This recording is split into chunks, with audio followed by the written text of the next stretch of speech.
Welcome to Franchise Addicts, a podcast that covers every film in a given franchise. My name is Luke, and Chris is not here, but I made a call to the bullpen. We've got our guy Peter back from the Howdy. last Crusade episode. Welcome back, Peter. Thanks for having me. But hold on a minute.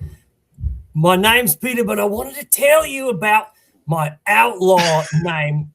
It's inspired by this guy. I know his name's the Toe Cutter, and I couldn't exactly bring myself to cutting toes.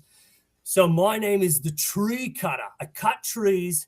I climb the big trees, big eucalyptus, mountain ash, climb them, cut them. Sometimes I'm a bush cutter, a bush trimmer, if you will. You got to keep the bush nice and trimmed. You don't want an unkempt, out of control bush. Hasn't been trimmed since Star Wars premiered in 1977. You got to trim it right. You don't want it to be bare, like with no foliage, no leaves at all. You got to have a nicely trimmed bush. I've got my own bush in my front yard, south side of the yard, down under, if you will. So trim the bush trimmer, bush cutter, tree cutter, whatever you want to call me. That's what you can call me. On with the podcast. Are you watch out for the koalas in the eucalyptus bushes, trees? Watch out for the koalas and look at it. It's a kangaroo. Watch out for cricket mates. Yes, cricket uniform here. Oh, I wonder if they call it a kit, much like they do in football. Yes, a kit, a jersey, your favorite jersey. All right, that's enough with the Australian accent. I could go on, but I'm going to stop. That's great. We are talking about the second film in the Mad Max franchise, The Road Warrior. So known as Mad Max when it was first released in Australia, they had to call it The Road Warrior when it released in the United States because the first Mad Max movie had only come out in limited release by the time The Road Warrior came out. So that's how it was released in America. It's how most people in America know the movie as Mad Max, The Road Warrior. And this is much like when we talked about Evil Dead.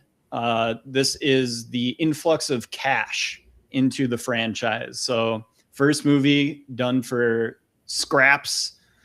Like, and you could tell. So I was going to do the Iron Man quote. You cut me off. The what? Tony Stark made this with scraps in the desert. In a cave. Yeah.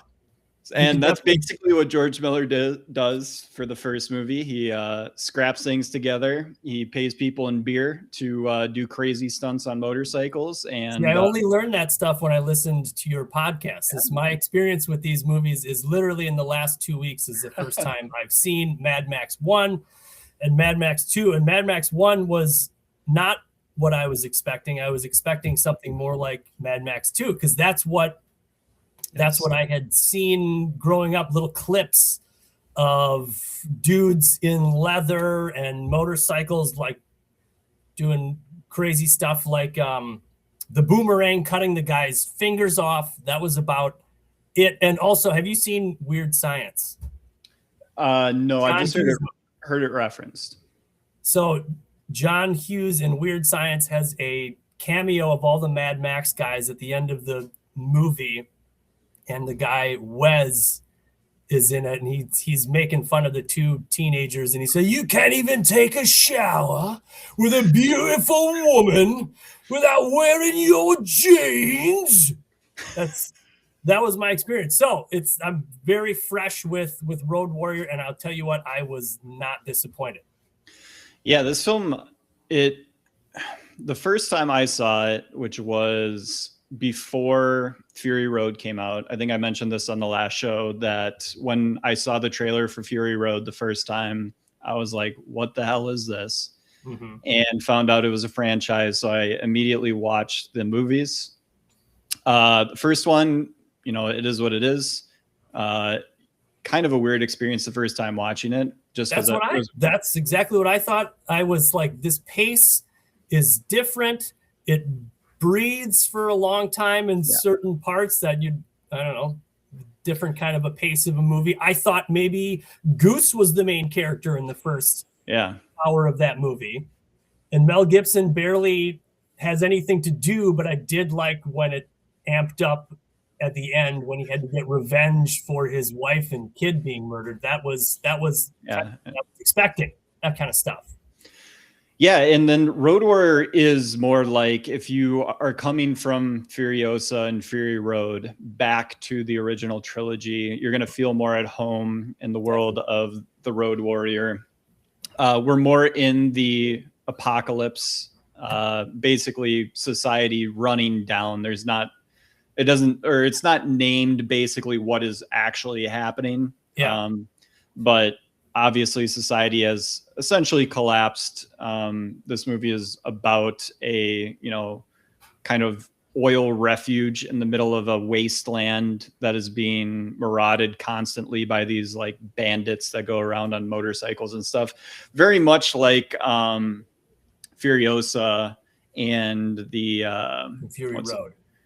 Well, in Furiosa, I was going to make the equivocation to Thor and his group of motorcycle bandits. Thor, Chris Hemsworth. Yeah, Chris Hemsworth. His character in Furiosa is a lot more like Humongous in this movie, as just like a main bad guy that's also in on the action and stuff like that, and like a part of the gang itself that is kind of traveling around and harassing people. Yeah. And that's like their main thing. And then Max is a completely different character in this movie than he is in the first one. He's got a lot more to do in this one. And yeah, Mel Gibson does great with what he has to do. And I think one thing I like about these movies and any other movies that do this kind of thing where your main character is not the main driver of the story. He's just kind of a piece of the story. He's used as a tool sometimes, and he's got skills that help out the main story, but he's not the one driving the focus of the plot, which I find pretty interesting. Yeah, and we will definitely talk more about Max as the main character and some of the, like you said, the special things that they're doing with this type of main character and all of that. We'll get into that with the big ideas from this movie later on. But if you made it this far, I never do this because I hate doing it. But please, if you could like and subscribe to the Franchise Addicts, I would really appreciate that. We just made it over 100 subscribers on YouTube. We've done that in a little over 3 months of being on YouTube now, but we've been a podcast for 18 months. So it's nice to see the support, but let's keep it going. Let's keep the subscribers up. I know we don't carry too many people past 8 minutes of a video, but here we are. Now more about the Road Warrior. So yeah, the first movie, Mel has to do like the full transition. So from just a cop with things in society kind of like going wonky out on the road, high speed chasing. He is in a violent world and it is only getting more violent. He's trying to resist the violence. He doesn't, one more day out on the road and I'll just turn into one of them.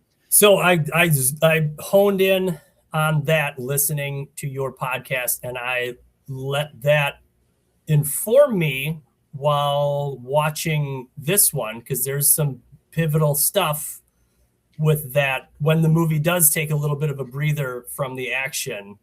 One of the head honcho from the oil sanctuary has that conversation with him, which is great.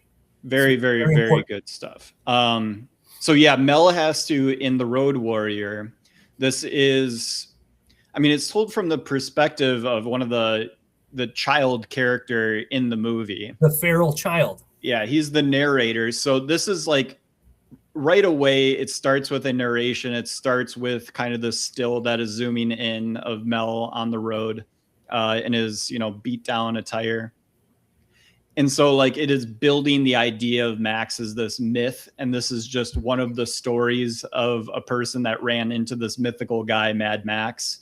Yes. And so Mel has to, in the performance, like wear years and moments of just being worn down from this person that he's become since his family has died. And the costume reflects it. He's got one sleeve that's completely missing. Other stuff's all tattered up, and he's got that sweet leg brace on one leg.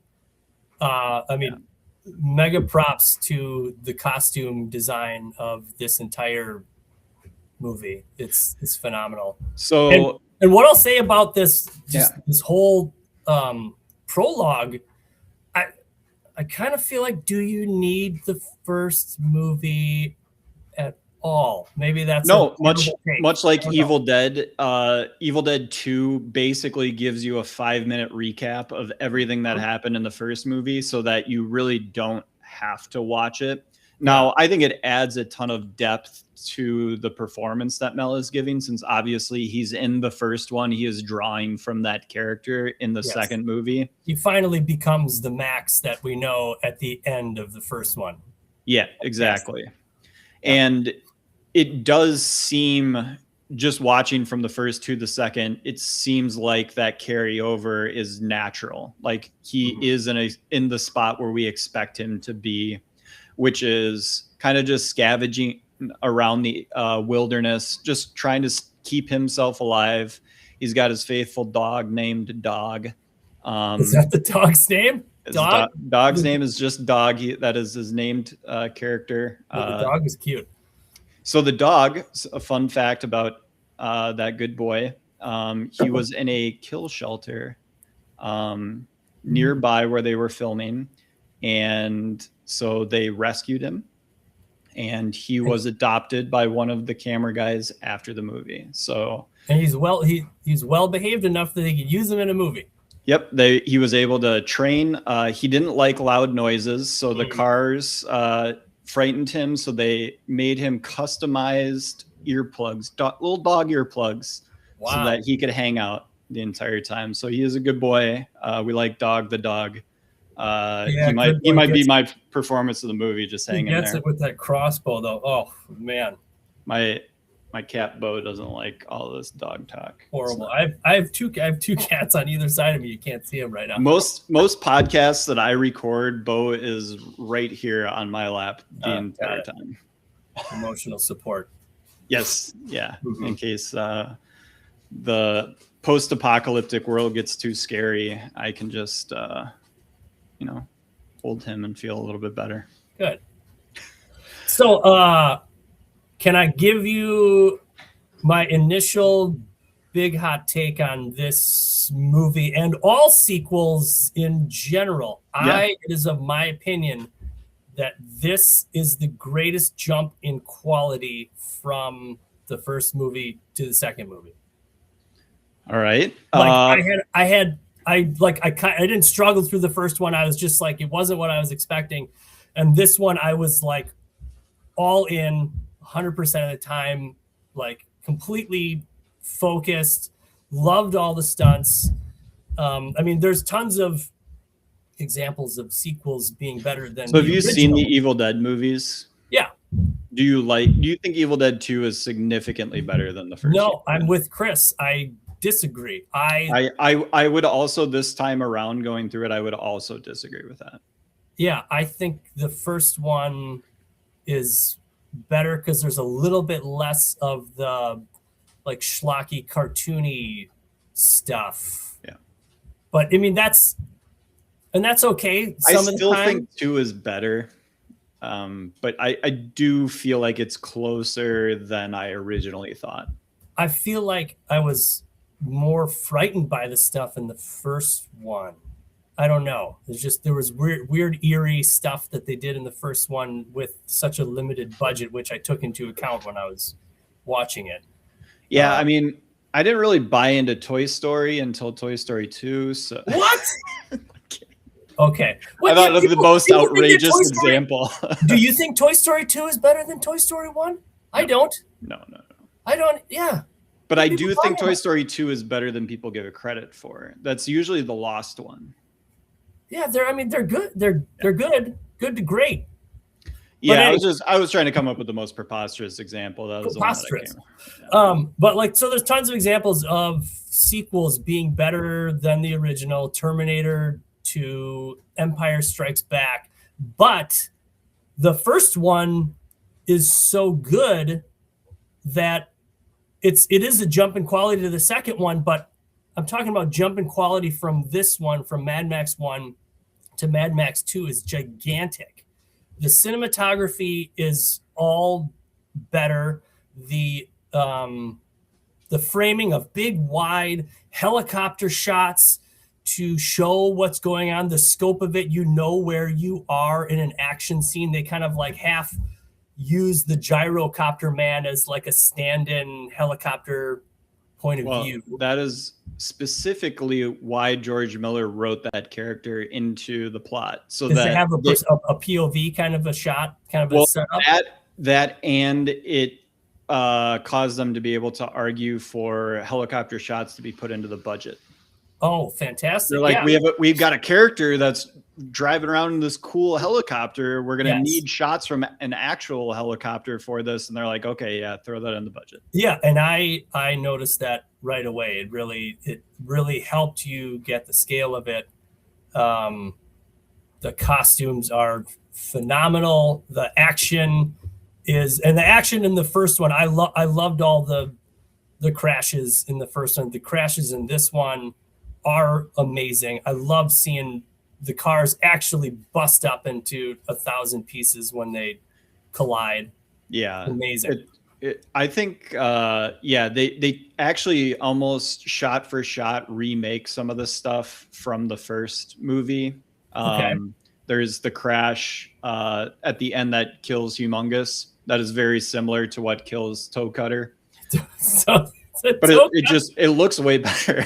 It looks way better, but I got to give a shout out to the zoomed in shot of Toe Cutter's face with the bulging eyes, like he's being strangled on the surface of Mars in Total Recall. I mean, shout out to George Miller, both in the first movie and in this movie, just having almost no respect for the death of the main bad guys, just kind of tossing them away.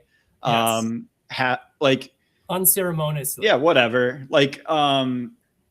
Papagallo, I thought until he pops back up for the quick jump scare, basically for the kid when he's going for the shotgun shell.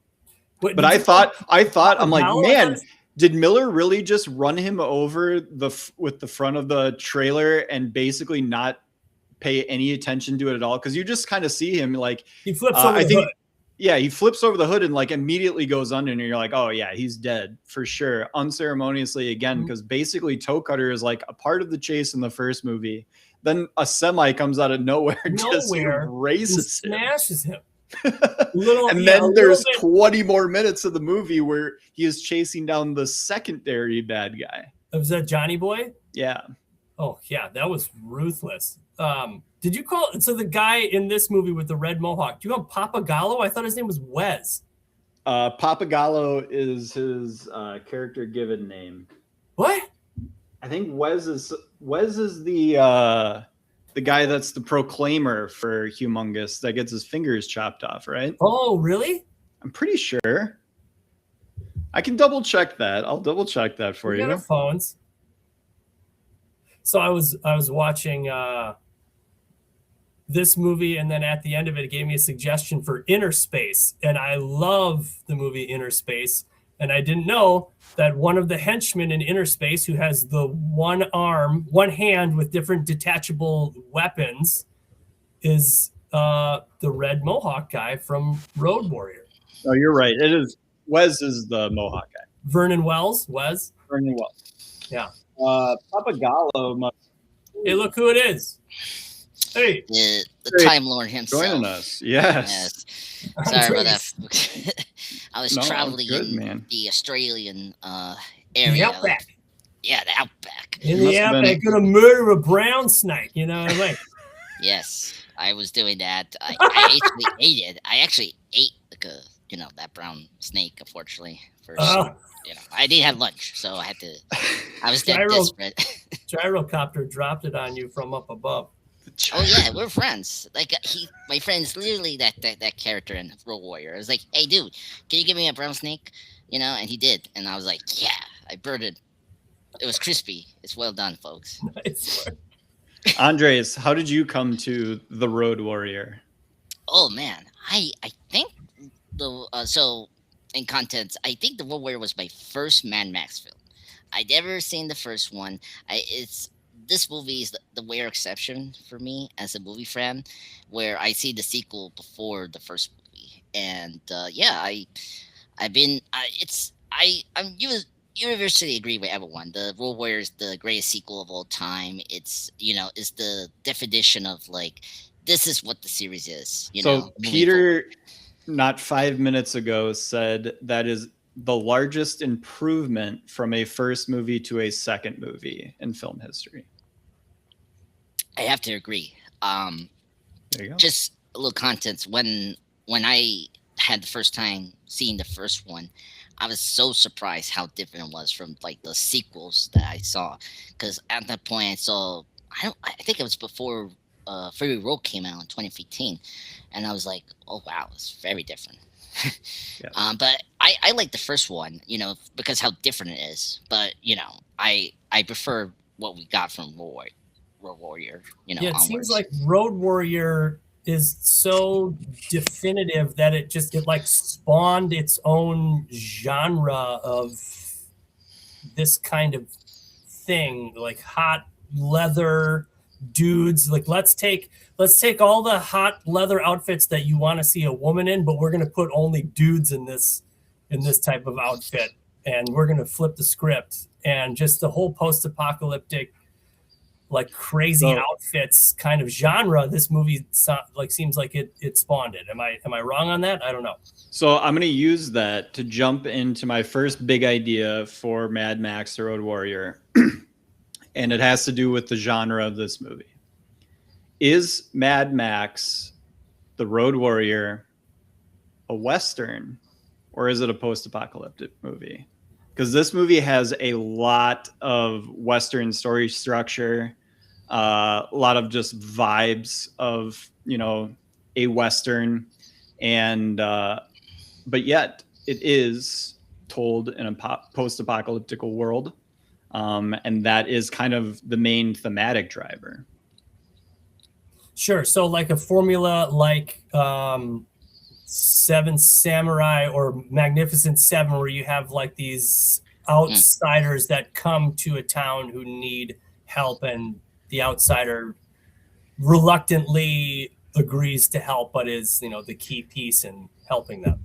Yeah, exactly. It is, insert John Wayne runs up on a town that doesn't have a sheriff anymore and needs him to protect the town, and he befriends a child who is kind of his moral and compass is essentially his soul personified, and he learns that maybe the tools that he's learned being a loner are helpful in this situation, but he really needs to come back to community, back to home, back to family and people once again. And he finds that through sacrificing himself to save a people.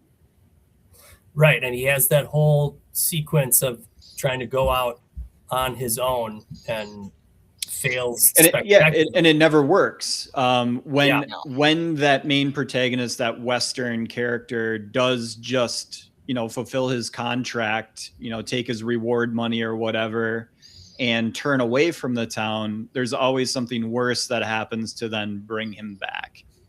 So it's kind of a Han Solo kind of a trope, where he takes the reward money for rescuing Princess Leia, and you think he's gone, but he comes back to save the day in the end. Yeah, that kind of thing. Yeah, it follows that kind of story format, where like you always follow those low, characters that they're kind of at first selfish, but then you realize throughout the film they're actually more caring than they let out to be, because of from unspecified previous event that we have never saw, something happened to them that made them into this isolated kind of people.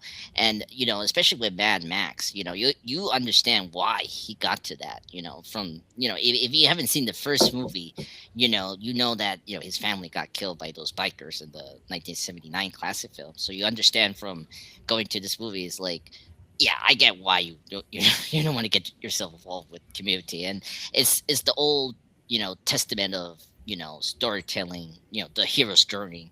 And you see Max going through the hero's journey by like, okay, I have to do this, because what else I have left, because he lost his dog, he lost his car, and it's like, towards the end of that movie, I'm like, yeah, come on, man, Max, kill those, crazy people. Yeah, and what a better modern example of a cowboy and his horse than Mad Max and his supercharged interceptor. Yeah. By the way, I don't know have you guys talked about this, but another great example from this series is that car, the iconic. I forgot the name of the car. Interceptor. Yeah, one of those great iconic cinema, vehicles, up there with the American, the Millennium Falcon, the the Back to the Future card, like it's the DeLorean, really DeLorean, right? It's really up there, and this movie really like make that car like stand out. Motorheads, they love those zoomed in shots of the engine doing whatever it is that it does, and whirring and zipping and nitrous oxide. I think it's only in the first like 15 minutes of the movie, and then it's kind of sidelined. Mm-hmm. Yeah. The car that was used in this movie was supposed to get scrapped like all the other cars that they basically pieced together, and it was protected and then bought later. So the original Interceptor, I believe, is still alive somewhere. Yeah, I heard of that. Which I mean, because they don't save. I mean, back then they don't really save previous stuff from the movies. That was not a thing. Back then. Yeah, and the idea of swapping out. So in like the movie Rango, for instance, the trouble that the town is going through is that they don't have water because there is been irrigation and damming going on that has led to them not having the same water supply. In the Road Warrior, it's gasolina, juice, the gasoline. Gasolina. No, I think we should stay with gasolina to be consistent from Fury Road. And like that becomes like everything. That is what is traded with. It is what is sought after, is the ability to just be able to move around, because the wasteland is so vast. You have to be able to move in order to survive. And gasoline becomes the currency of the realm. Yeah. Fantastic MacGuffin for for the universe. Like one of the things that George Miller does such a good job with, and especially when you get into Fury Road and later on to this marathon, he does such a good job of just setting up the world. You understand how it got to this point, or like they have this terminology that is like very weird, but like you kind of understand that. Like just right now, Luke, you brought up gasolina, and it's like, oh yeah, it's gas, but the way they say it is like very unique, and they're like this apocalypse setting, and yeah, I mean the costumes. I mean Peter, you brought up before, the costumes with the with the villains is so unique, because it's like it just shows you how like there's no like what's the word conformity now, because society is kind of break it down, and so everyone is like a little more expressive in terms of their personality. Like, oh, that is so unique, and it shows you like and it's very subtle. Like when you see the settlers, they're white. They wear white and yellow, and the bad guys are black. Mostly wear black. And so I was watching with one of my sons a little bit, and I was like, "Oh, these costumes are great. Good guys are white, bad guys are wearing black." And then my son goes, "Hey, but Mad Max, he's wearing black." And I was like, "Yes, like that's the point." that Luke was making is that he's afraid he's going to become one of them. He's wearing black like the bad guys. Is he one of them? Is he a good guy? We don't know. So that was a point that I found to have a very interesting little conversation with my son about the use of costumes in black and white. Well, and Max is a nation of one. Like that is who he is. That's how he identifies. That's how people see him, as a scavenger, a selfish guy who is out for himself and himself only. That's his survival tactic. That's the only person I can protect is myself. So that's it. And that's just like, it adds to his mythical qualities because he can't be understood because he doesn't want to be understood. He doesn't want to be analyzed by society. He is his own entity.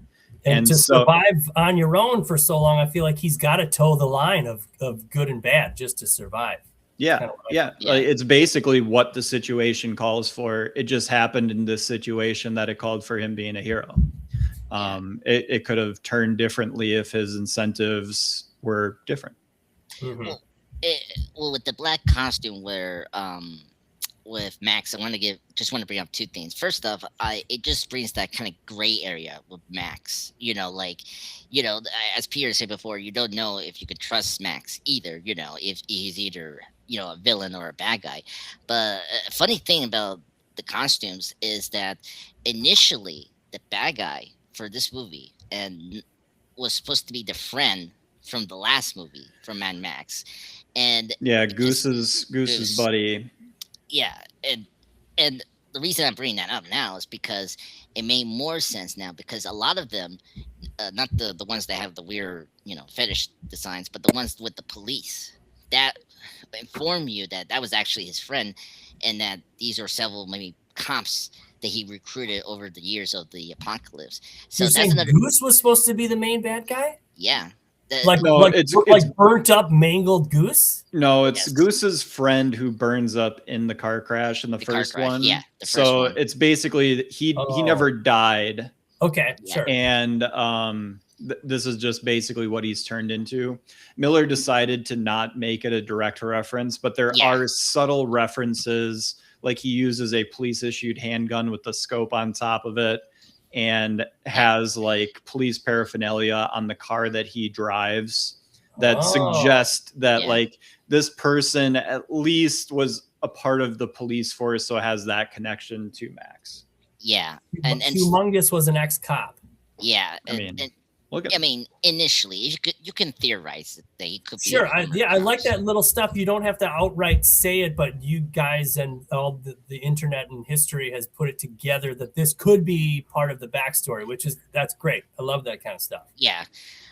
And just wrap this up. You could also see some of the like henchmen with police cars and all that. So like it does inform the initial like storytelling before they went with like no, let's keep it like original and separate from the first movie. So let's talk more about the character of Max in this movie because it is much different than the first movie that we see. And the big standout thing in this is, why does Max not talk? He has about 12 lines of dialogue in the movie, two of those lines are, "I just came here for the gasoline, basically give me my gasoline." It is that kind of Western vibe, but it is married along with that post-apocalyptic survivor mythos of you can't trust people. And part of the way that you show that you trust people is you communicate with them. You talk to them, you open up about yourself, you explain why you are the way that you are. And Max refuses to do that. He won't kind of a do Clint Eastwood man with no name, barely speaks kind of a guy. And Peter, you referenced the conversation that he has with kind of the leader guy. I can't remember what his name is. The leader guy. Zeta, the kind of the de facto leader who gets shot in the leg and was originally going to drive the trailer. They have this conversation basically before Max leaves, and he's grilling him. He's like, "What happened to you?" Like, I promise you, you're like, the you can get trash out over there. it. You're garbage. Yeah. Yeah. That was a great point of taking a breath from the action. That was very important of forcing Max to reflect upon his past and what he's going to do in the future. And he makes his choice, but I'm sure he's thinking about his choice as he's laying there next to that rock with a bleeding face, hardly even able to lift his gun, which, I mean, I love older movies like Indiana Jones and Die Hard, where our hero just gets fucked up and like they're not a Superman and they struggle terribly. Like I was at the edge of my seat, like, oh my God, he can't even lift his gun. He can't even defend himself and just gets lucky, Yeah. And to even have the comment when he comes back and is like, I'm willing to drive the rig. Mm-hmm. You're like, you can barely stand, guy. And he's just like, all you have to do is just set me down behind the wheel. Like, that's all my body can physically do. But if I can do the job, I'll do it. And I think basically Max not talking allows for us to learn more about the world through the other characters, because we understand Max's perspective. We don't need to understand anything more about what Max thinks about the world and thinks about the people in it. But we do want to hear what other people, like, what happened? Like, who is this Gyro Captain guy? Like, we do need him to talk a bunch because he's a weird and wacky character, and I need to know what's going on with this guy. And that's low. When he finds out the gun wasn't even loaded, low. His security, his snake security would have worked with Indiana Jones. Does not work with Max. No. No one's ever gotten past the snake. No. And the dog, like he has a tense relation with the dog every time he encounters it. It's funny. This movie with the character Max, like, he's what you call a static character. It's something where you have your main character not going through a character arc because it's not necessary to the story. Like, a good sample of this is Captain America in The Winter Soldier, the sequel to the 2014 film. Like, he is still Captain America there. It's sort of like the Superman thing where he inspires the people around him that are like very cynical, and they go through a character arc. And with this movie, it's the same thing where you see Max, he helps these people to like actually get through the mission, and the only thing we just discover from this movie is that he still cares and he still has that police hero in him. It's just that he has become cynical and what's the word, like jaded because of the many years of this like apocalypse, but also the loss of the family. So and initially George Miller, he's a great director.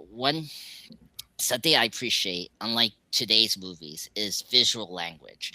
Like, what's going on with the scene. Like, when he does the that toy thing with the the feral kid, he's just playing around with the kid. It's like, it's just simple scenes, like, it tell you what's going on with his head, and the way, and Mel Gibson, he's a great actor.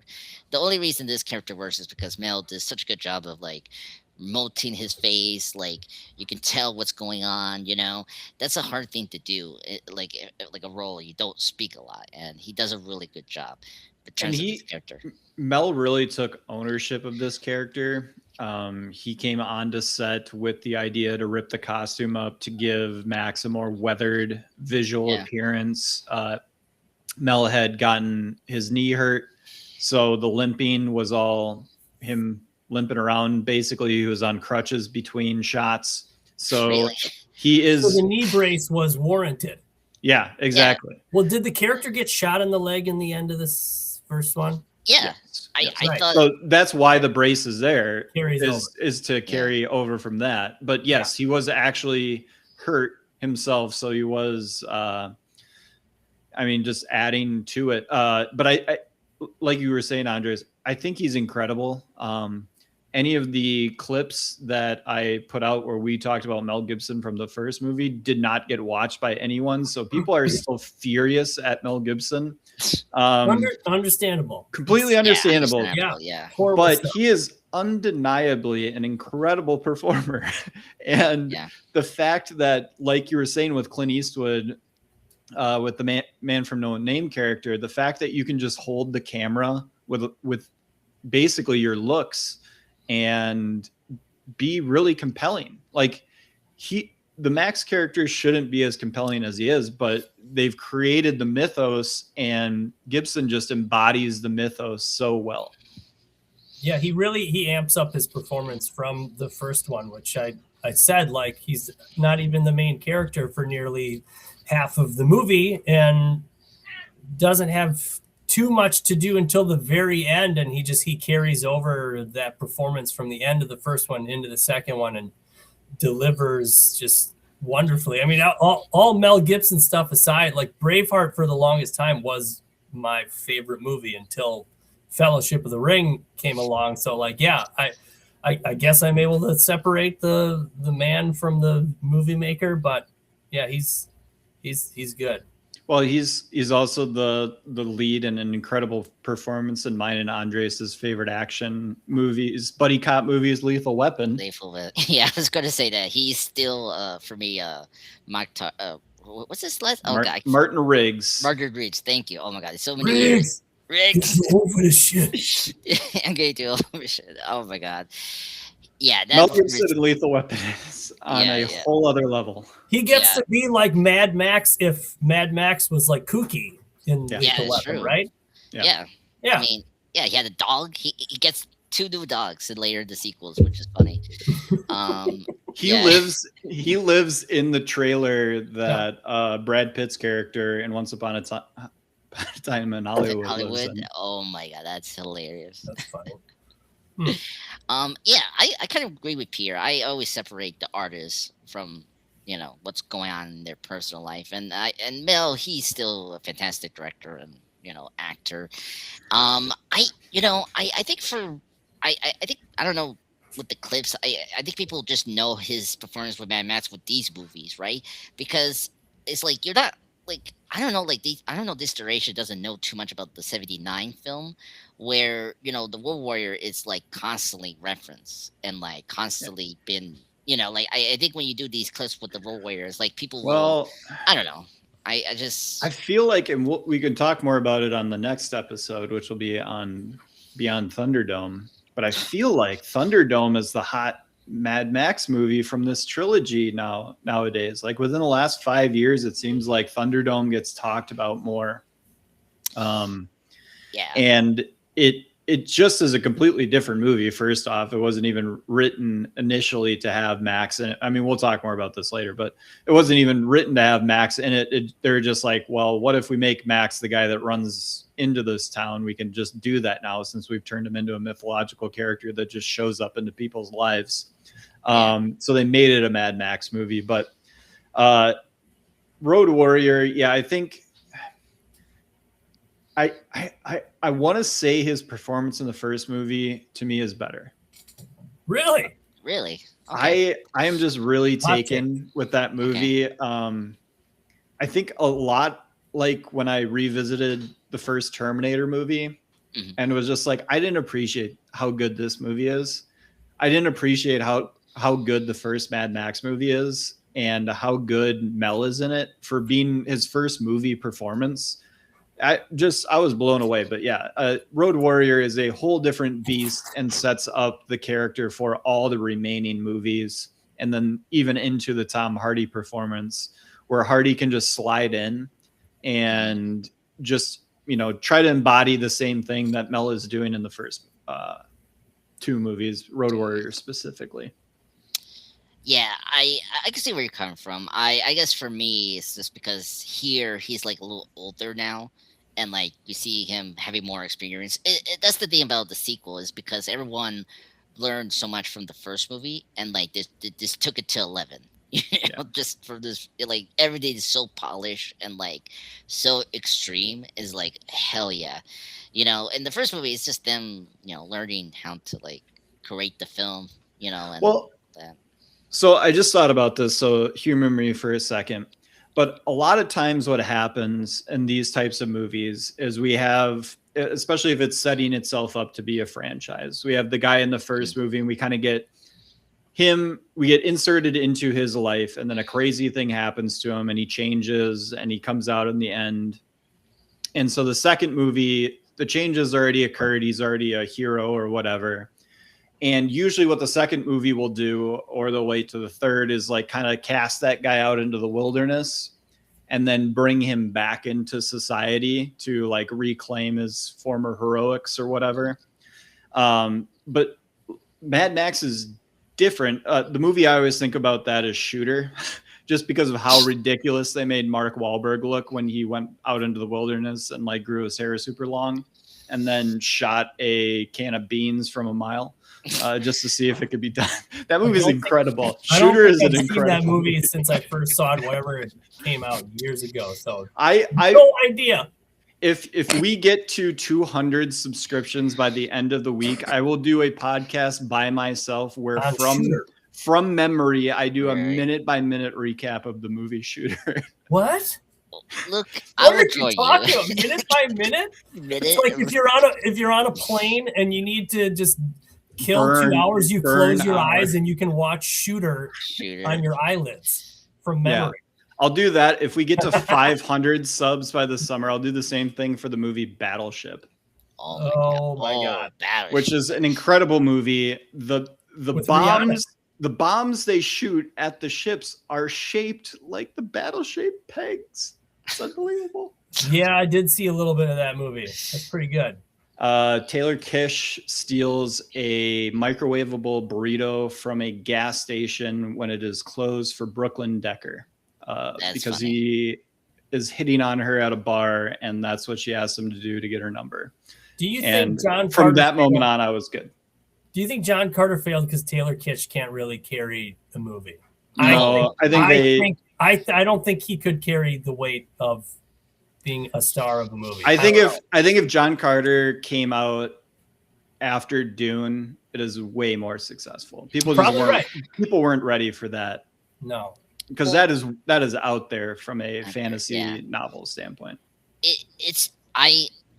Personally, for me, I like Taylor Kitsch. He's a good actor. I think it's just I'm like the number one Taylor Kitsch defender. No. I like. Well, let's hear it, you two. Let's hear about it. Yeah. No, Taylor Kitsch is a great actor. He had a lot of potential. And in terms of the John Carter movie, my problem was Disney didn't market the film right. Like, first of the title. Title's not good. Yeah, if they just say John Carter Goes to Mars, whatever the initial title was, that Princess of Mars. Princess of Mars, right? Like, if you stick with that was fine. And of course, like Dune, of course, there's going to be comparisons to this material from other movies because, like, I didn't know that this. Like Star Wars took heavily from this, John Carter, like just like Dune. So of course you're going to be compared to that. So I feel like Disney didn't do a really good job of like marketing that film and like, and it wasn't Taylor Kitsch's fault. He was putting in really bad projects that they were in a time where, this one movie was way successful. Like Battleship was like it was like a week of the Avengers was released. So, that was like any movie that was. It's also a very stupid movie about an alien attack on Pearl Harbor. Based on a kid's game. But so loosely, Peter, so loosely. Except for the bomb shape. It would almost seem like it was a completely different movie that they just slapped that title onto and then switched the CGI shape of the bombs. Yeah, I'm here for it. That's a goofy ass maneuver. That's great. It's a great decision. It is one of the most entertaining bad movies to watch, in my opinion. I mean, at least we got Lee Neeson. It brings back that like that 90s Jean-Claude Van Damme type just schlock. Action schlock, which we need more of these days. Not action schlock though. The final chase scene We get the fuel tanker. We get Max behind the wheel. We get a plan from the community. What is the plan? We don't quite know. We could probably guess, but we don't quite know. And we get just a before Fury Road action scene. For how nuts the world went over Fury Road and everything that happened in that movie, people should have been losing their minds in the 80s, because this scene absolutely rips. So I saw Fury Road before I saw any of these older movies, and the DNA of that's in Fury Road is all in this movie, with just just little things like dudes using poles as like little pole vaulting maneuvers, people like hanging from stuff and swinging from stuff, like old school, like 1930s era action of like sliding down a sail, like Wes does in that one part that was earlier in the movie. But oh man, when people talk about, I was watching a movie and I was on my phone and I was distracted, I was taking the lights off of my Christmas tree while I was watching this movie, and I just stopped what I was doing, and I was just absolutely, it pulled my focus and it demanded, like I was just jaw dropped at what I was seeing. The action was so fantastic. Loved it. Yeah, and it's all practical. Yeah. All real stunt guys and just people that are pulling off the streets again, just doing this stuff, and it looks it. Like, I love how not fluid a lot of the actors seem when they're transitioning, like trying to jump onto the tanker, or even them just kind of rattling around in the cars. It looks like they're in vehicles going 70 miles an hour in a desert. Just a little stunt of him getting on the rig, Wes getting on the rig. I was like, God, that's so freaking dangerous. Yeah.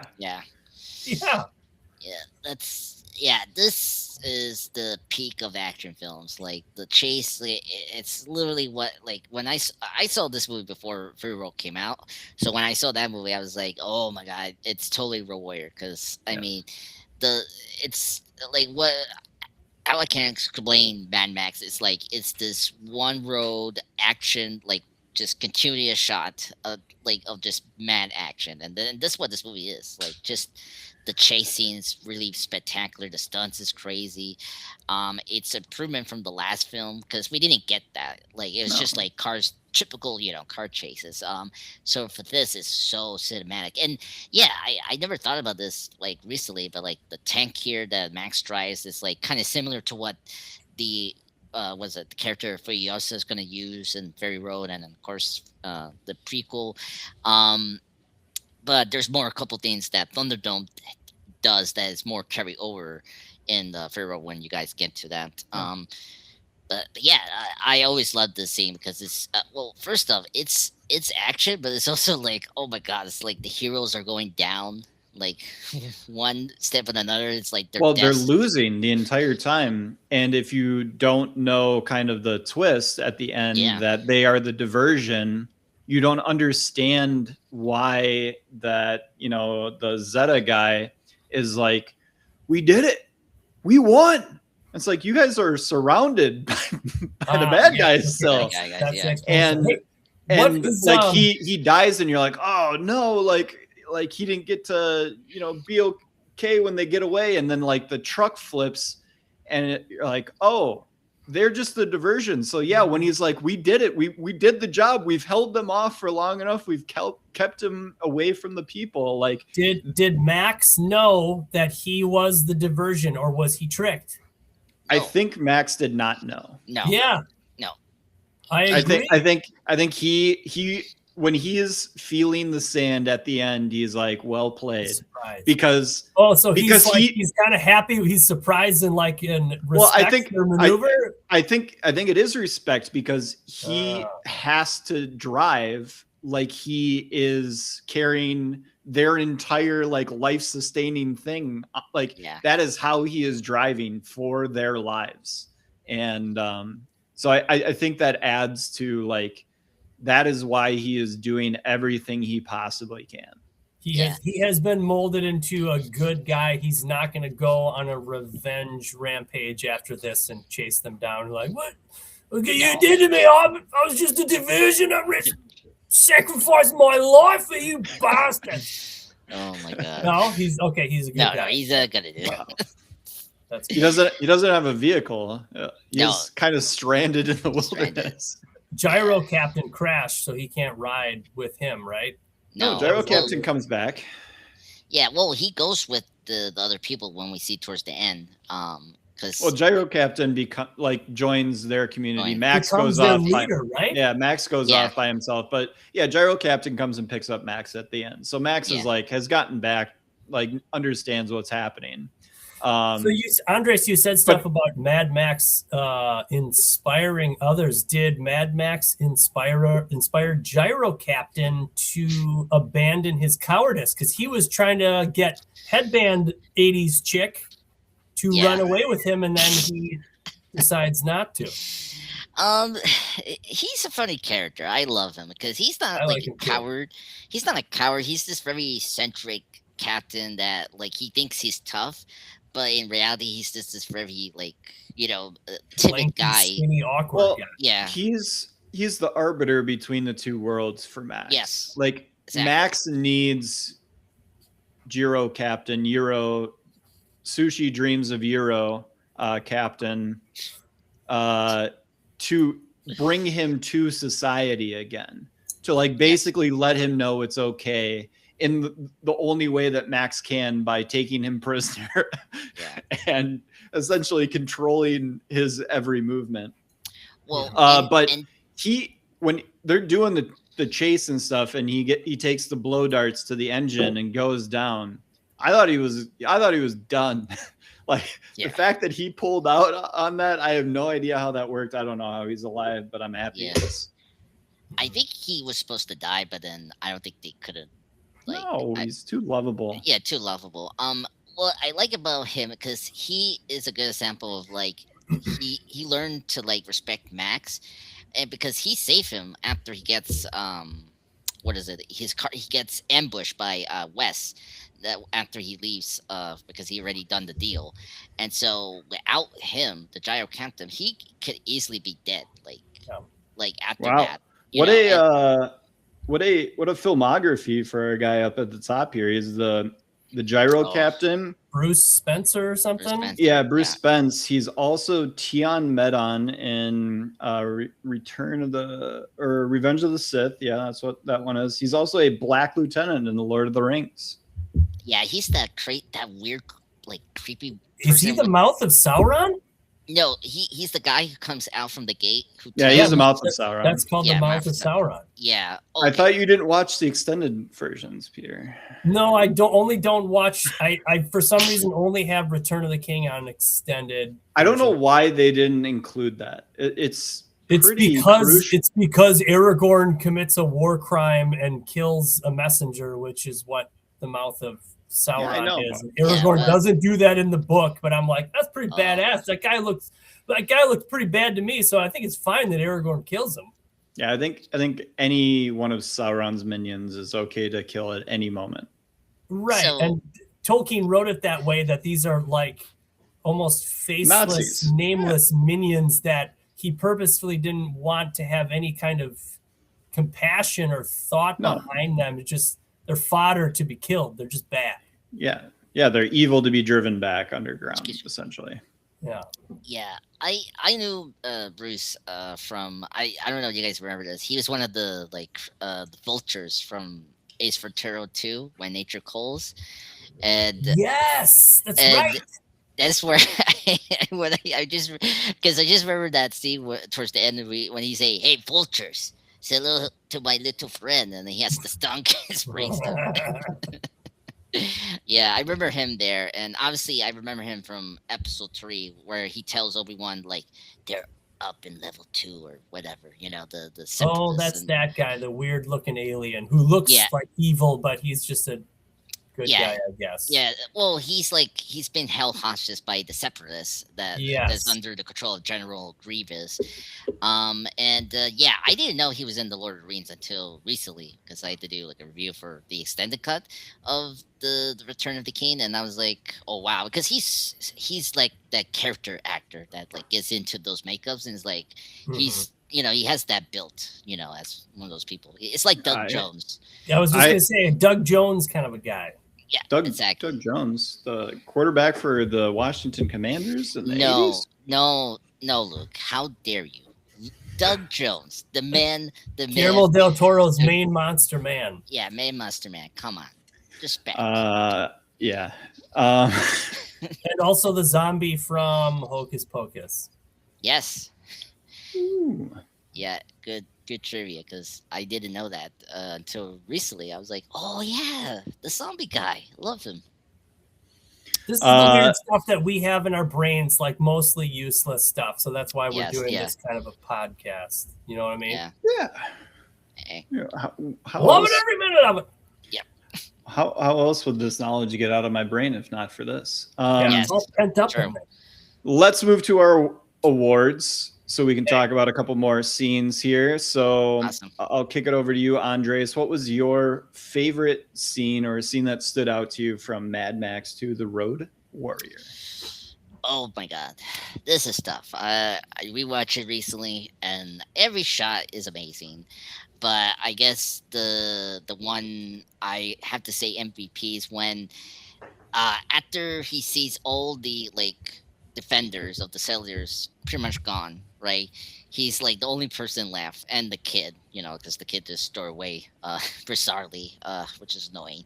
But he, gets ready. He has the gun because the first time he shot the shotgun was like it didn't work, and then the second time it does work and it's so badass. That's one of my favorite scenes from this movie. Is when he does it, he shoots it to that car and like it drives off. It's so spectacular. One of the greatest like shots from this movie because it's like like Mad Max is like it's gonna fend this truck, not knowing the twist. Which when I discovered that, I was like, whoa, that is so cool. And it kind of was foreshadowed because I mean the leader is so smart because from the beginning when Max wants the oil, he did do that kind of diversion where he had that one couple had to go this way. Unfortunately they didn't go through, and then you got the other ones, so it made a lot of sense when you rewatch it. But yeah, that shot when he finally his shotgun shots, it's really because they because that gag gets reused in Fury Road when Tom Hardy has to do it, and it's like, oh, that was so cool that George Bale brought that back. That was such a funny gag. Does have to say. That's my I do love the shotgun shell misfiring and his shotgun almost like blows up in his hand. Like that's you love it when the plan, and it doesn't go right for your hero and he's got to improvise. That's great stuff. Peter, your favorite scene from My favorite scene would be when Max has to get the rig back to camp. And there are just some great establishing helicopter shots of all of the bad guys like honing in on him, chasing him, and I think Wes and a handful of other guys make it into the compound with him. And I like it so much because like it displays Wes's like competency of just being a warrior. All of the other bad guys get killed, but Wes fights his way through this impossible situation. There's great close-up shots of his face. He does round off back handsprings over dudes, pole vaults his way out of there, sliding down like sails and stuff. Like I said, like Errol Flynn type of old school action that completely works. And earlier in the movie, you just got to see like distance shots of them looking through binoculars of using how do they defend their compound with flamethrowers and stuff. But then when this action scene happens, we get put in it. We get to see how it works. And I thought that was just badass. And I think the Gyro Captain's throwing snakes during this, this scene as well. It's just, all this little stuff came together, and like it set up Wes, like, dude, this guy is a competent antagonist to Max if he can survive this little action scene. It was cool. It's great stuff. My favorite scene, we haven't really talked about it, but I love when Lord Humongous shows up and basically threatens the people. His whole speech, and then the boomerang, slicing the fingers off, killing. That was so damn funny. Killing Wes's partner. Just really, really funny, unintentional funny stuff going on, intentional funny stuff going on. Just great stuff. I could listen to Lord Humongous give speeches all day. See, what I feel like I didn't think Lord Humongous's voice was bad, but like, I don't know, could it have been? It was better? Like a very, very poor man's Arnold. Yeah, I was thinking more Darth Australian Vader accent. But it's like, here's one of his lines, like, I'm gravely disappointed. Again, you have made me unleash my dogs of war. The gate. Get the gate. The gate. Yes, obey me, you puppy. And I'll just transition into Lord Humongous is my performance of the movie. Shout out to Wes, like very, very close there. But here's my favorite line from Lord Humongous is, "Be still, my dog of war. Yeah. I understand your pain. We've all lost someone we loved, but we do it my way." And he's just like fighting Wes down and like putting him to sleep. Just incredible stuff. Like such a crazy looking character with the hockey mask, and it looks like he has radiation burns all over him. Super jacked. Just super, super cool character. He inspired Jason Voorhees later on in part 3. That's right, because they didn't have. When did the first 2 Jason movies featured no hockey mask, right? No, part 3 comes out in 82, and that's when he gets the hockey mask. Yeah, because part 2 also, comes out in 81. Shout out to Lord Humongous with the ultimate Trump line, "What a puny plan." Yeah, just incredible stuff from Lord Humongous. Yeah, the man does not like a small plan. He needs a big plan. He needs the biggest plan. He needs a humongous plan, not a puny plan. Peter, who is your performance of the movie? My best performance, definitely Wes. He's got the signature mohawk, shoulder pads, and of course, assless chaps and a leather thong. That they don't focus on it too much, but you get to see those sweet. There's a shot where he goes up over the bus gate. Yeah, where you got an angle. Yeah, just brief. You got to blink and you'll miss it. I thought he had a great face, some great shots of him. His eyes were fantastic. Like I said, the formidable warrior to survive that action scene that I mentioned before. He was my favorite performance. And like you said, he falls over the hood in the final action scene. And I knew, I was like, he's not dead. Like, no way. You don't. No. You got to show him die if he's dead. He's not dead. He's coming back. So I loved it. He was great.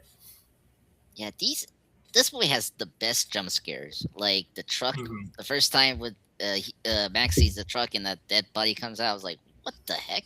And then of course the fake out with Russ is like, oh my god.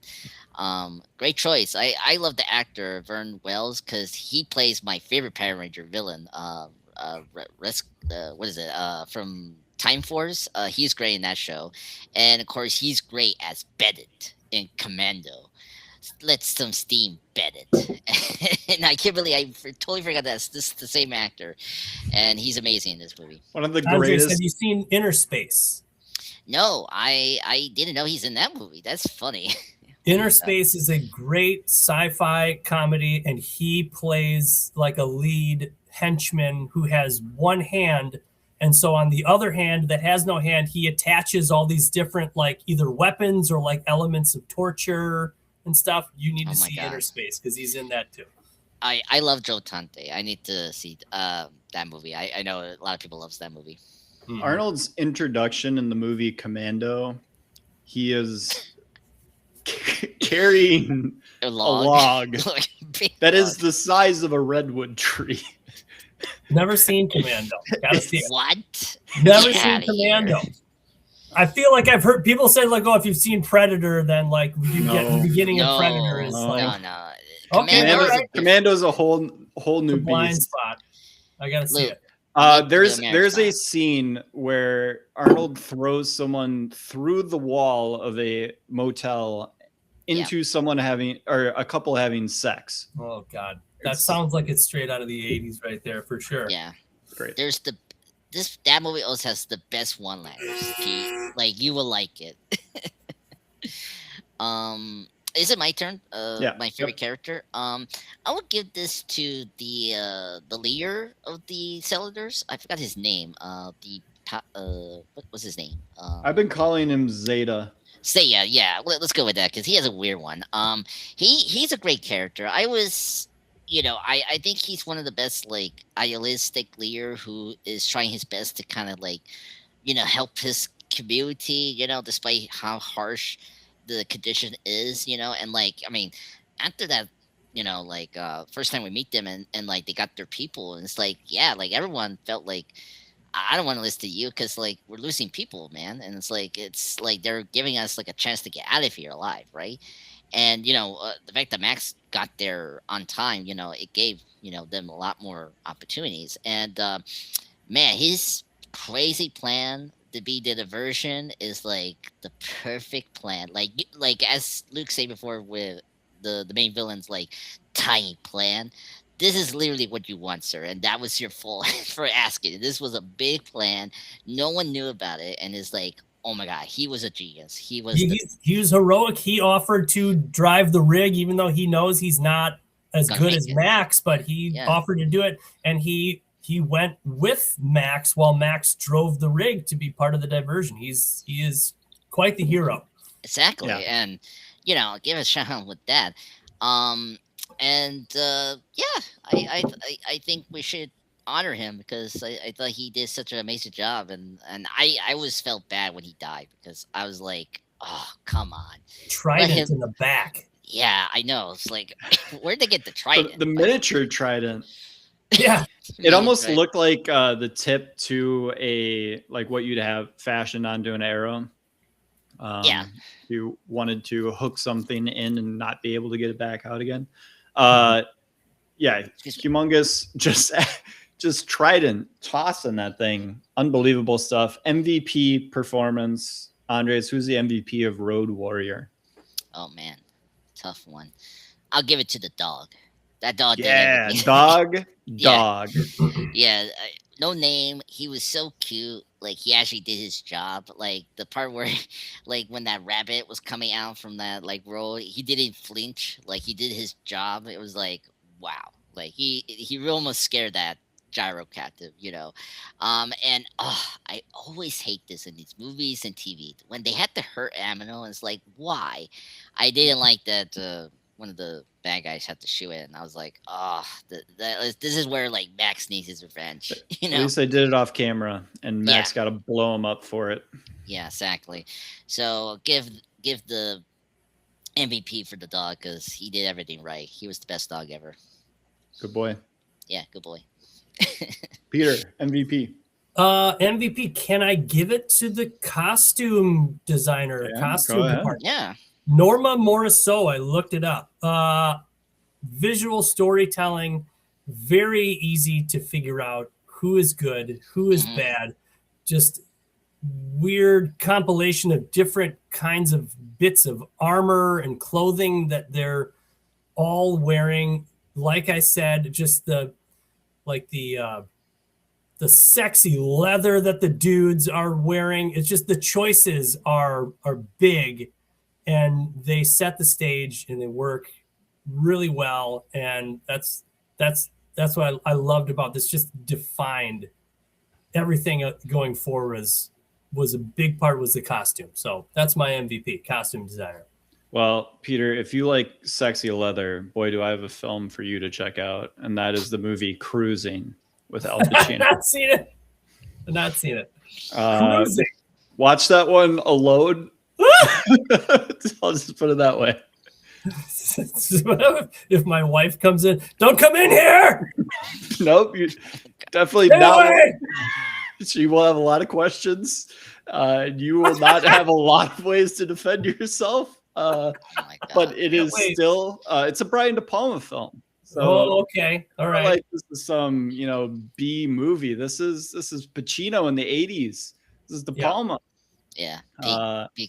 Before it is a wild film. My MVP is gonna go to George, and it will probably be George all the way through. Since you guys so favorably gave it to other people, thank you for doing that. So we didn't just have George Miller win the MVP for everything, but I think he has to get shouted out again. Had $4 million this time to work with, used every penny of it in the best way that he knew how. He defined action for many people from that era.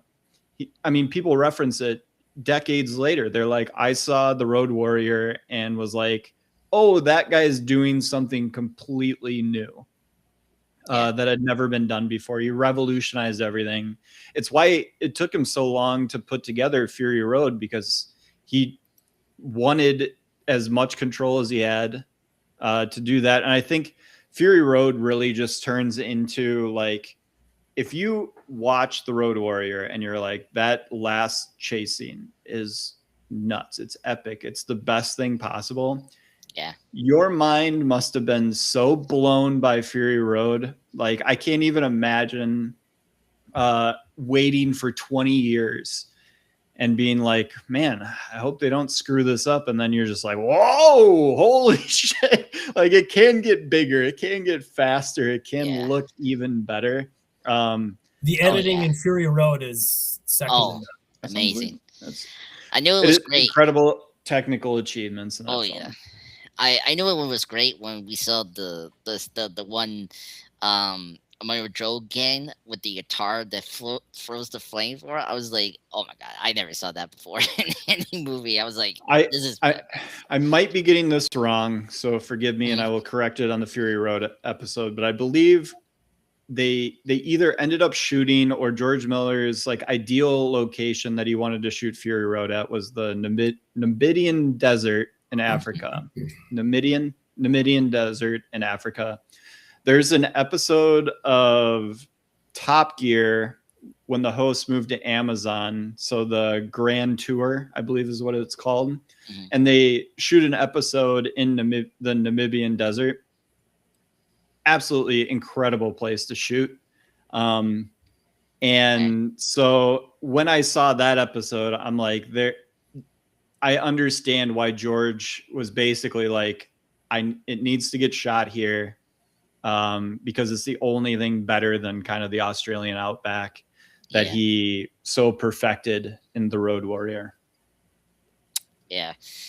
I mean, because I know we're not beyond the Thunderdome yet, but like even we're always beyond the Thunderdome, Andres. I know we're ever since '88 or whenever that movie came out, we've been beyond the Thunderdome. Yeah, we're beyond the Thunderdome. Yeah, but yeah, even that movie, the location is different from from the Road Warrior. Like, it's much more like kind of close to what Fury Road kind of is, and when we get to it, but just more grandeur and a little more. I literally just clicked into my head why Thunderdome has gotten more popular is because there's a Rick and Morty episode where it's heavily referenced. Yeah. Well, I mean, that movie has Tina Turner. Let's be honest here. For people from the 2020s to go back to that film, it took Rick and Morty essentially doing the Simpsons referencing of it. So can you kind of describe to me like the timeline of the movies in America? Did you say that the first one had a very limited release? Yeah. Okay. Then was re-released, I believe, around either concurrent with Road Warrior, so people could see both, or came after Warrior had come to theaters. It went back into theaters. So it's almost like most of America was introduced with via Road Warrior. And so it's completely Australian. And so then I think it sounds like a very smart choice to really rein in that American audience and put Tina Turner in the next one. That sounds like that's probably a smart idea, just to ramp up popularity. I mean, is that kind of how it went? Was that how that choice was? It was always a script about children in this wasteland and them like living in a bad location and needing someone to come in and basically rescue them out. And then they just decided to insert Max. So the other reason that this got more widespread is because this movie and the next one and the next few movies, the Warner Brothers take over the distribution. That's the big thing about this movie moving forward, is that Warner Brothers help like expand the world and the movies more to the wide American audience. Beyond the Thunderdome is very interesting in terms of how it was made. Unfortunately, it's a very tragic one, because you can tell that George Miller just didn't want to direct that film when you guys get to it, because his producer, the main producer Byron Kennedy, we talked about it in the first episode, but the kind of second banana to George Miller for the first two movies tragically dies in a helicopter accident. Yeah, because I think that second year director cared more about the kids' storyline. And then I think when you see the Thunderdome, it's like, it's Mad Max, you know?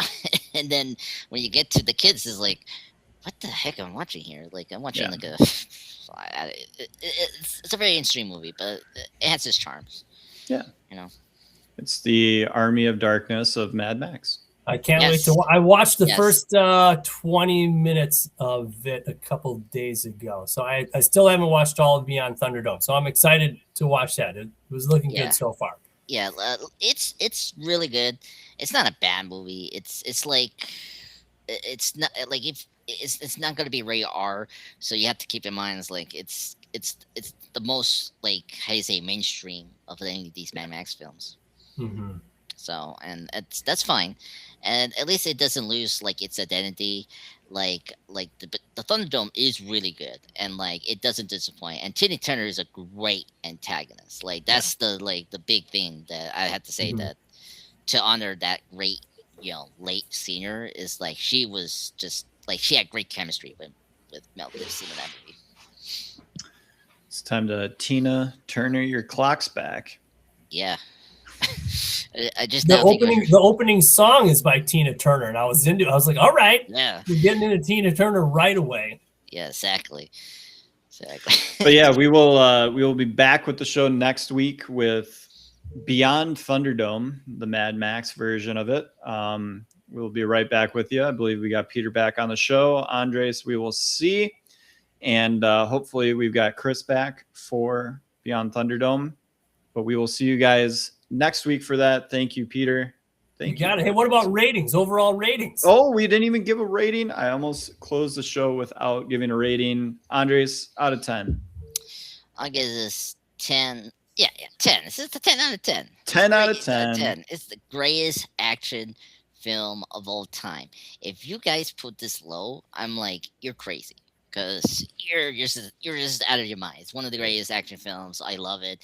It's close to me, It's because my dad and I watched this film so many times, because it's such a great film, So good. Yeah, so good. So 10 out of 10. Peter. Yep. I'm gonna rate this a 9 out of 10. 9.0 is 9. Excellent movie. 8 out of 10. It was so good. I was thoroughly engrossed. Just like I said, greatest jump in quality from movie 1 to movie 2 that I've ever seen. Phenomenal. I'm going to give it an 8.5. Just remember that I have to contextualize it within all the other ratings I've given all the other franchise movies. 8.5 is very high within that context. I don't give a lot of movies over 9. Probably coming up with Fury Road. don't hold your breath on that one. You will not be shocked by my rating over 9 of Fury Road. But yeah, this is 8.5. Incredible movie. I think one of the best action movies of the 80s and really revolutionized the craft. Just it basically confirms the genius of Miller. If he is given money, he will make you something spectacular. We will talk more about his spectacular work with Beyond Thunderdome and then Furiosa the week afterward, or Fury Road and then Furiosa to finish it up. Yeah. We will see Andres back on a couple of those episodes. Peter should be with us most of the rest of the run. And like I said, Chris will be joining. We miss him in his absence. But we are out. Thanks again, Peter. Thanks again, Andres. You got it. No problem. See you. Bye-bye. Bye-bye.